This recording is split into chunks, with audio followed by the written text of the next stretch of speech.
আমিন ভাই, আমি কখনো রান্নার সময় প্রেসার কুকার ব্যবহার করি না, কারণ এত পরিমাণে শীষ বাজায় যে মানুষ তো মনে করবে আমার রান্নাঘরে বখাটে ছেলে ঢুকছে।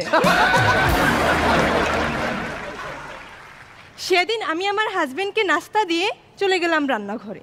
কিছুক্ষণ পরে দেখি ও চিল্লাচিল্লি শুরু করছে, এগুলো কি রান্না করছো? না হয়েছে ডালে লবণ, না হয়েছে মশলা, এগুলো মানুষ খায় নাকি? আমি গিয়ে দেখলাম ও মোবাইলের দিকে তাকিয়ে ডালে না পানিতে চুবিয়ে চুবিয়ে রুটি খাচ্ছে। তো আমি যেহেতু রাঁধুনি, আমি যেখানেই যাই না কেন সবসময় আমার মাথায় রান্নাটাই থাকে। এই তো কিছুদিন আগে বৈষম্য বিরোধী আন্দোলন গেল, আন্দোলনের মধ্যে এক হলুদ সাংবাদিক এসে আমাকে জিজ্ঞেস করলো, আপনাকে যদি 5 মিনিটের জন্য প্রধানমন্ত্রী বানানো হয় তাহলে আপনি কি করবেন? আমি বললাম 5 মিনিটে বড় জোর একটা নুডলস রান্না করব।